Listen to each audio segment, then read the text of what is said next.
Delhi university మాజీ professor సాయిబాబాకు ఊరట లభించింది. ఆయనపై ఉన్న కేసును ముంబై హైకోర్టు కొట్టేసింది. సాయిబాబాతో పాటు మరో 5గురిని ముంబై కోర్టు నిర్దోషులుగా ప్రకటించింది. దీంతో కొన్నేళ్లుగా జైల్లో ఉన్న సాయిబాబా విడుదలయ్యే అవకాశం ఉంది.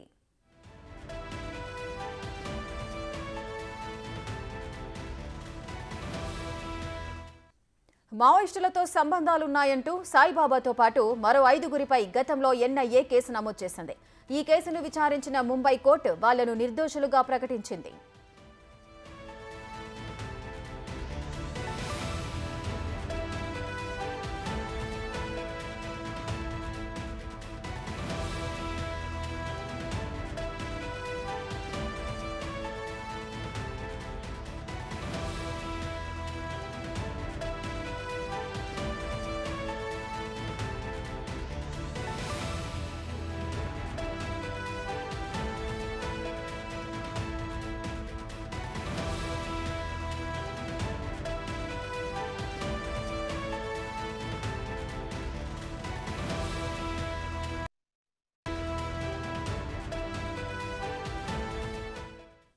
ఇక ఢిల్లీ ప్రొఫెసర్ సాయిబాబా భార్య వసంత మనతో మాట్లాడేందుకు ఫోన్ లైన్ లో అందుబాటులో ఉన్నారు. వసంత గారు నమస్తే అండి. నమస్తే అండి. వసంత గారు, సాయిబాబాపై ఎన్ఐఏ పెట్టిన కేసులను ముంబై హైకోర్టు అయితే కొట్టివేసింది. దీనిపై మీ స్పందన ఏంటి? చాలా సంతోషకరమైన వార్త అండి. ఎందుకంటే ఏమి చెప్పండి. 10 సంవత్సరాలుగా అన్యాయం జైల్లో ఉంచారు. ఆయన చేసిన నేరం ఏమీ లేదు.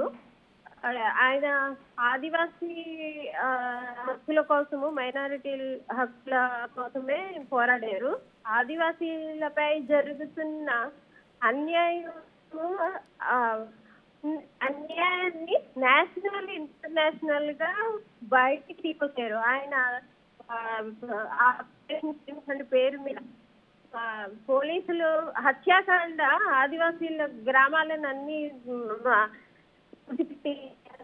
చంపి అన్యాయంగా చేస్తున్న ఈ దమనకాండని రీజన్లోనే అభివృద్ధించారు, బయటికి రానికుండా. అలాంటి ఈయన దాన్ని వసంత గారు, అంటే మాజీ ప్రొఫెసర్ సాయిబాబా అయితే పనిచేశారు.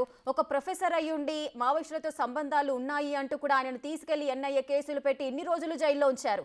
అంటే దీనిపై మీరు ఏమనుకుంటున్నారు? నిజంగానే సాయిబాబాకు మావోయిస్టులతో సంబంధాలు ఉన్నాయని అసలు పోలీసులు కానీ ఎన్ఐఏ కానీ ఎలా నిర్ధారించింది? అదే కదా, అంతా తప్పుడు కేసులు పెట్టారండి. అందుకనే చెప్తున్నాను, ఆయన ఏం చేశారు, అన్యాయంగా ఆదివాసులను చంపుతున్న విషయాన్ని బయటికి తీసుకొచ్చారు. దానినే కక్షగా పెట్టుకుని ఇట్లా ఈయన మీద లింక్ సంబంధాలు, అది వాస్తవం కాదు.